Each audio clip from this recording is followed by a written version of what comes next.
Hello mga people! Ayan, nandito nga tayo sa daan papunta Tagaytay. Ayan, mamamasyal nga pala kami ng mga bata and ng aking sugar daddy. Ayan, biglaan nga lang ang usapan na pumunta ng Tagaytay dahil matagal ko na nga talaga itong gustong puntahan, pero itong si Jowa ang daming gustong i-condition sa sasakyan. Isinama na nga namin yung dalawa niyang anak at isang jowa ng kanyang anak and my only one baby.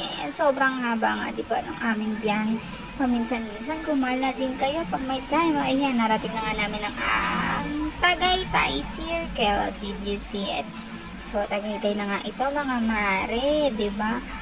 Kahit nasa Tagaytay tayo dahil month of August, mainit siya kahit kakatapos lang ng ulan. Hindi siya malamig katulad ng mga nakaraang pagpunta namin dito. Napakalamig nga naman talaga. Syempre, pupunta lang naman kami sa picnic grove.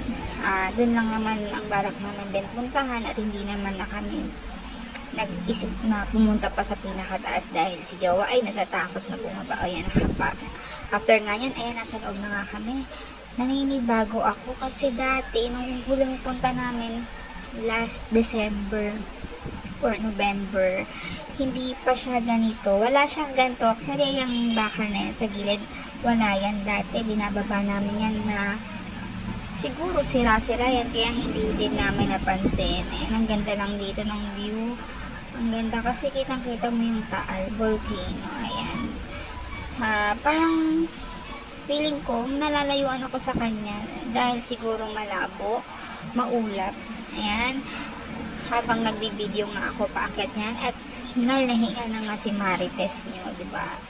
Lamon pa more Marites. Kasi parang baliktad din siguro yung napuntahan namin na imbis na dapat pababa kami, dito kami napunta.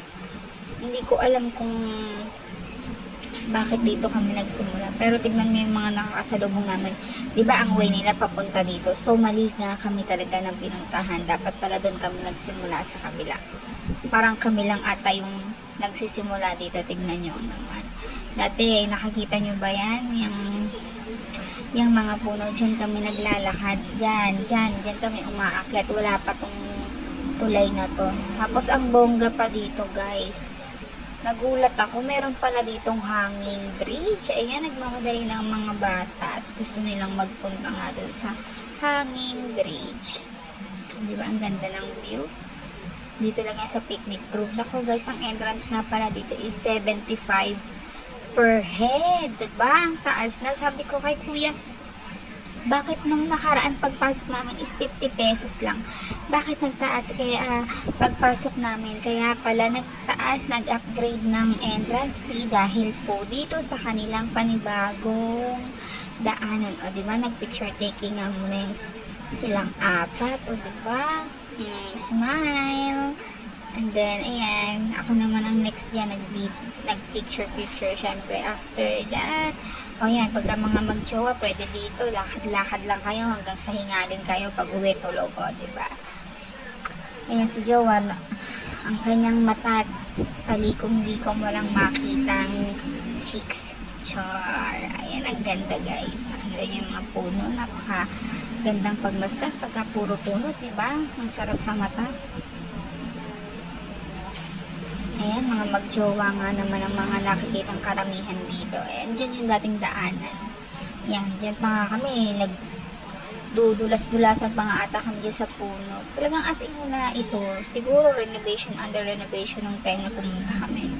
Tapos dun sa pinakatok-tok, I think, yan, dyan kami naglalakad. Pero, mas maganda nga yung dati kaysa ngayon, char. Ayan ang bulkang Taal, o diba? Kitang-kita. Oh, akit na tayo. Hingal na nga ako ng time na yun at akit kami sa pinakatok-tok. Doon nga sa pinakatok-tok, guys. Yan, dito. Dito kitang-kita mo yung view. Tapos magandang mag-selfie dito banda. Ayan, dito kami banda nag-picture noon at hindi pa ganyan ang itsura niyan. As in guys, sira-sira pa yan. Ayan. Dito yung pwesto namin noon yan. Dati bulok-bulok pa yan. Pero ngayon na-renovate na, di ba? Pinalitan na siguro nila, nag-upgrade. At marami na rin kasi turist ang pumupunta rito. Ah, di ba? May magjowa, magkakabarkada. Yun yung hanging bridge, di ba? Ang ganda niya. Pagka mga photographer at Instagrammer, naku, magagaling kumuha ng mga picture. Ako kasi vlog-vlog lang eh. Video-video lang kung anong makuhanan. Ayan, ikot-ikot lang ng camera. Kasi ito nga may nakita pa ako. Di ba? Sana couple. Sana all couple. Tapos may nakita nga ako makahiya. O diba? Sana ganyan ka rin mahiya. Char. Ayan, lakad-lakad nga lang tayo hanggang sa tuktok. Makalabas na dito nang makauwi na. Hingal na hingal at gutom na nga ako sa oras na mga yan. Nag-iisip na nga ako kung saan kami kakain at hindi rin pala kumakain ng bulalo tong mga kasama ko. At ang gusto ay samgyupsal. Wala akong makitang samgyupsalan ditong bukas sa Tagaytay dahil mga nagbubukas pala mga bandang hapon pa. Anong oras nga yan guys? Ayan, palabas na nga kami yan guys. Ayan, hingal na hingal ang mga marites at ang mga bata. Ayan, lakad-lakad, usap-usap po, di ba, nangangalit. As dito kami tumambay ng siguro medyo nagtagal din kami dito at parang gusto din nilang sumakay ata dyan kasi wala tayong money. And then, meron din dito magtitinda ng saging, langka, avocado. Bumili nga ako dyan ng avocado tsaka saging kasi isang balot, 100 pesos lang. O diba guys? Yan, 100 pesos kada supot lang yan.